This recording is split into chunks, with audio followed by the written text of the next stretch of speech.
मध्य प्रदेश की महाडिबेट में आज बात करेंगे मोहन कैबिनेट की, जिसमें आज बड़ा फैसला लेते हुए तबादला नीति 2026 को मंजूरी दे दी गई है।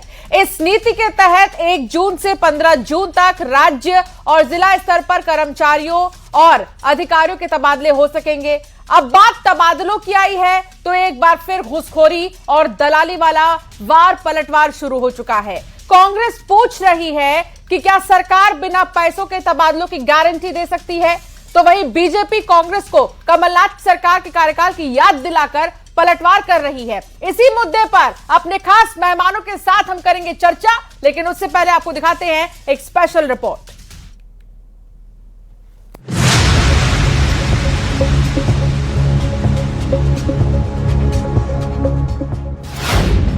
ट्रांसफर नीति आई, सरकार ने मोहर लगाई। बहुप्रतीक्षित जो तबादला नीति थी, मुख्यमंत्री जी ने पिछले वर्ष भी तबादला नीति दी थी और इस वर्ष भी उन्होंने उसकी निरंतरता रखी है कि इस वर्ष भी मध्य प्रदेश में 1 जून से 15 जून तक तबादले किए जाएंगे। 15 दिन का वक्त तय, सियासी पारा हाई।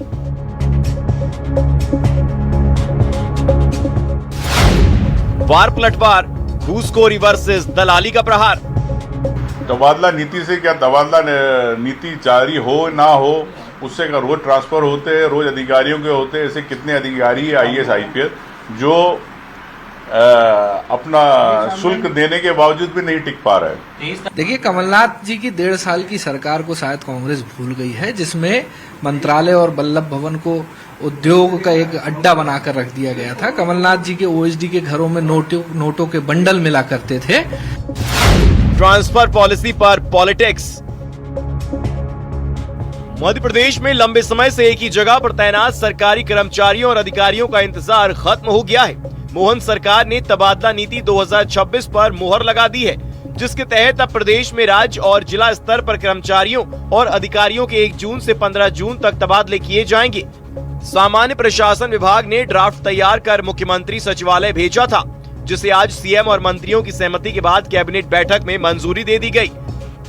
नई नीति के तहत तय सीमा से ज्यादा ट्रांसफर नहीं हो सकेंगे। अधिकतम 20% अधिकारियों और कर्मचारियों के तबादले हो सकेंगे। इसके अलावा सरकार ने बड़ा फैसला लेते हुए तय किया है कि नई तबादला नीति में पति पत्नी की पोस्टिंग एक जगह रखने पर विचार होगा और गंभीर बीमार कर्मचारियों को रियायत दी जाएगी। तबादला नीति 2026 आते ही एक बार फिर घूसखोरी और दलाली वाला वार पलटवार शुरू हो गया है। कांग्रेस ने सरकार से पूछा है कि क्या ये सुनिश्चित हो पाएगा कि बिना पैसे लिए ट्रांसफर हो सकेंगे। वहीं कमलनाथ सरकार में मंत्रालय को दलाली का अड्डा और ट्रांसफर को उद्योग बनाने का आरोप लगाते हुए बीजेपी कांग्रेस को अपनी गिरबान में झांकने की नसीहत दे रही है।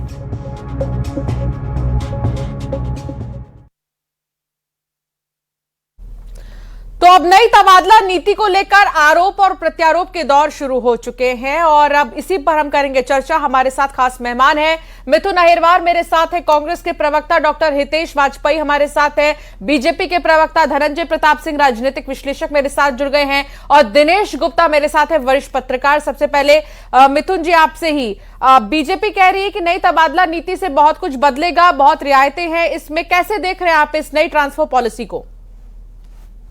देखिए, भारतीय जनता पार्टी के नेताओं कार्यकर्ताओं के लिए ये नवे वेतन आयोग के रूप में काम करेगी। हर मंत्री के ओएसडी के जरिए मंत्रियों के जहाँ पैसे पहुंचेंगे ट्रांसफर के लिए, पैसा, धन संपत्ति और जाने क्या क्या भारतीय जनता पार्टी के नेताओं के द्वारा मांग की जाएगी और उसकी पूर्ति करने का काम मजबूर कर्मचारी करेंगे।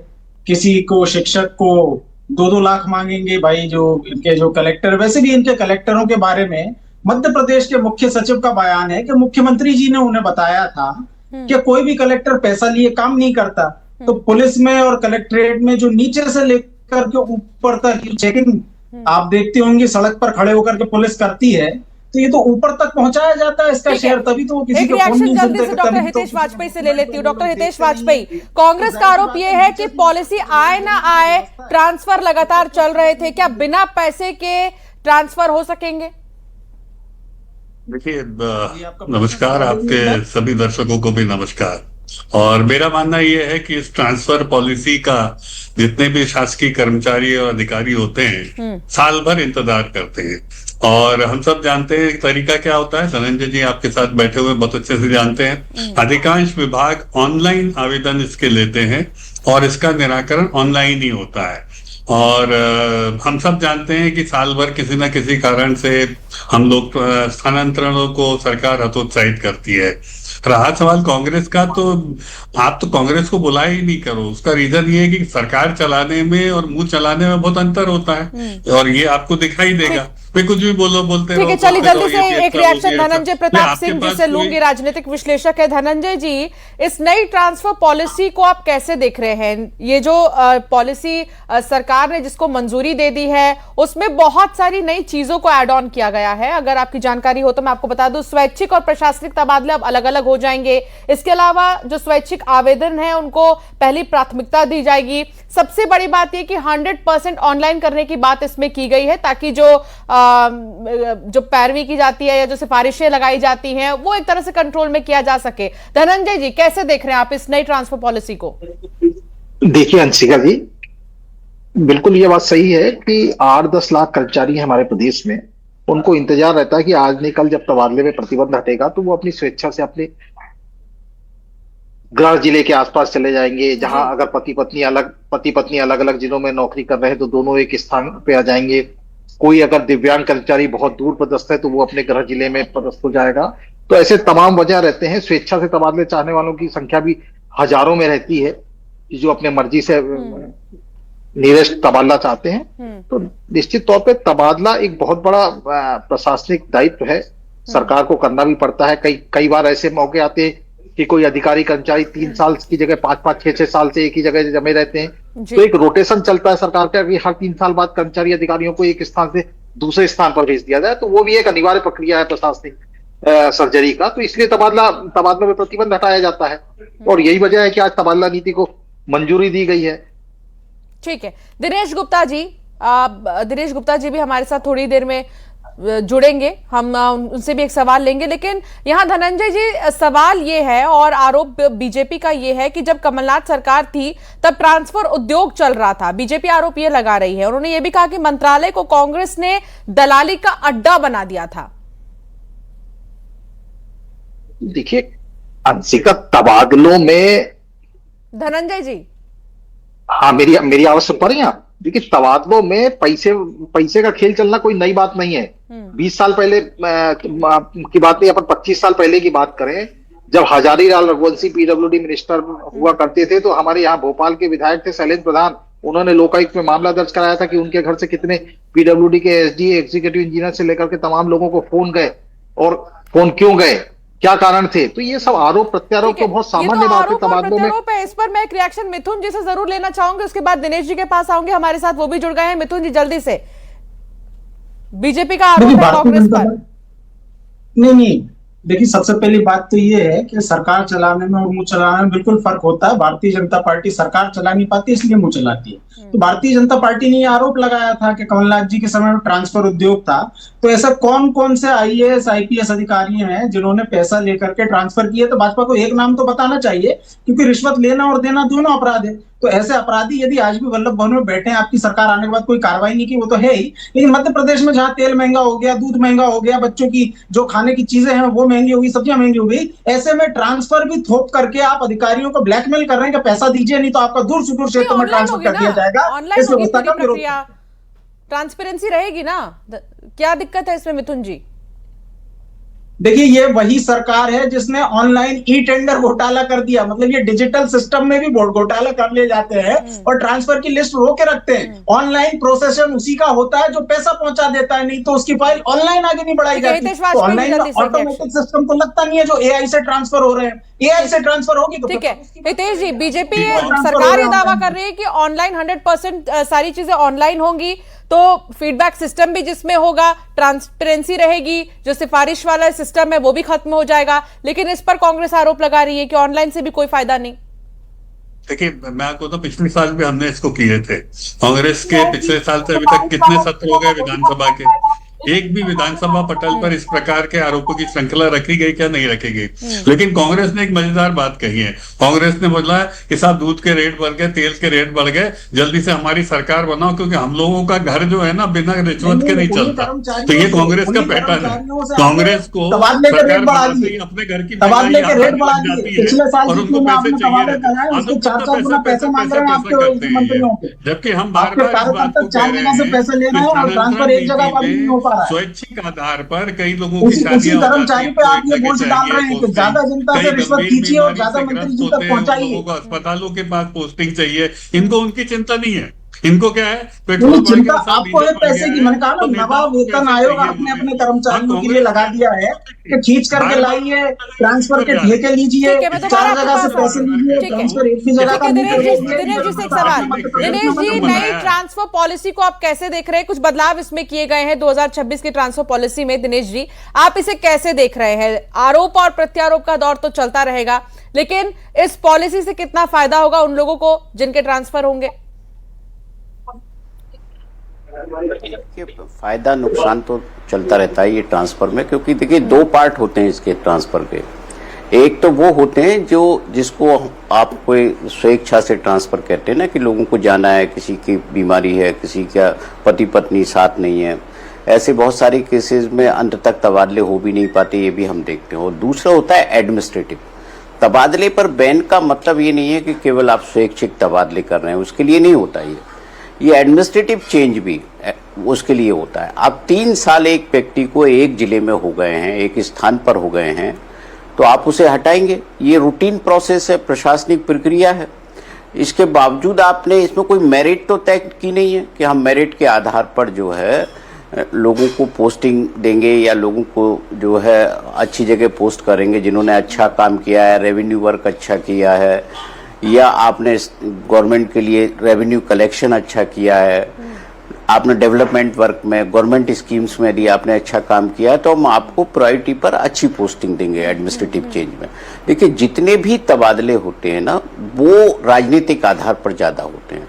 मंत्रियों को चिंता होती है कि उनके यहाँ उनका एग्जीक्यूटिव इंजीनियर आ जाए, उनके यहाँ तहसीलदार आ जाए, उनके यहाँ SDM आ जाए। वो अपने क्षेत्र की चिंता ज्यादा करता है। अब 2.5 साल हो गए, 2.5 साल बचा हुआ है, तो इस बार जो ट्रांसफर होंगे वो 3 साल के दायरे में नहीं आएंगे जब चुनाव की घोषणा होगी। तो सबको चिंता ये है कि ऐसे लोग आ जाएं उनके विधानसभा क्षेत्र में, उनके जिले में, जो उनके हिसाब से जमावट कर दें।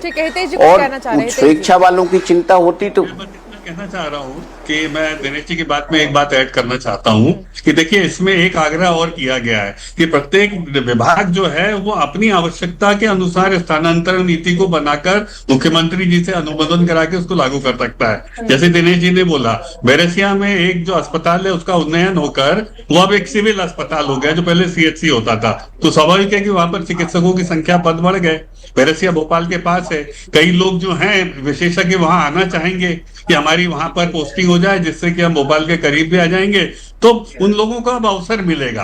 तो विभाग अपनी प्राथमिकताएं भी तय करके ऐसे लोगों को अवसर देता है कि वहां पर आए। तो हर विभाग की ऐसे अलग अलग प्राथमिकताएं भी होती है। लेकिन हितेश जी, एक सवाल ये भी है कि इस बार सिर्फ 15 दिन का ट्रांसफर विंडो है।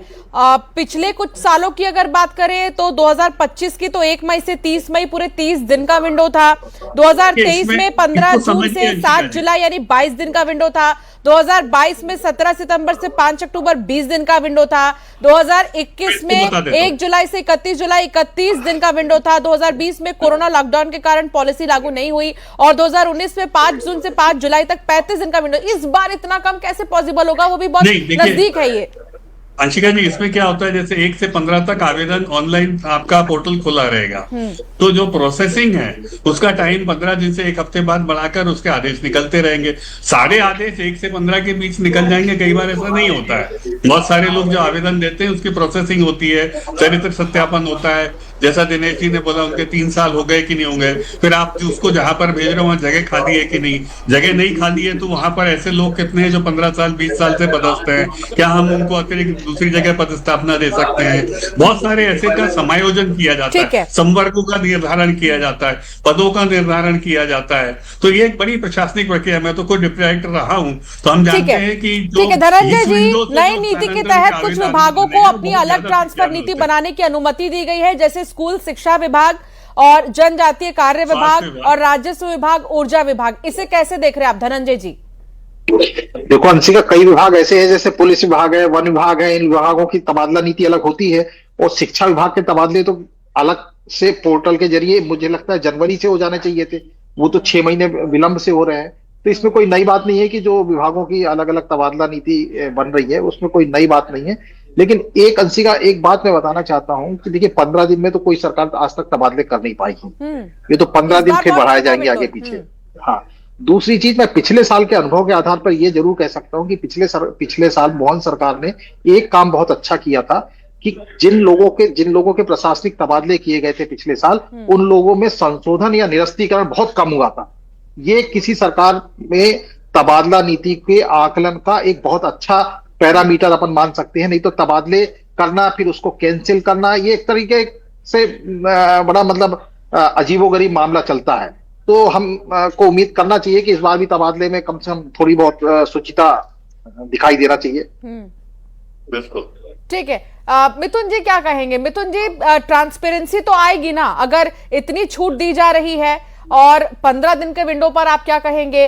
दूसरा, जो नई पॉलिसी है उसमें कुछ चीजें ऐसी भी हैं जिनकी तारीफ हो रही है, जैसे पति पत्नी को फायदा होने वाला है और गंभीर बीमारी कर्मचारियों को रियायत मिल सकती है। 1 जून से 15 जून तक तो है ही कि इस विंडो में ट्रांसफर होंगे, ऑनलाइन प्रक्रिया पर जोर दिया जाएगा। तो मिथुन जी, कुछ चीजें तो ऐसी हैं जिससे फायदा मिलने वाला है आम जनता को, क्योंकि आप जनता की बात करते हैं।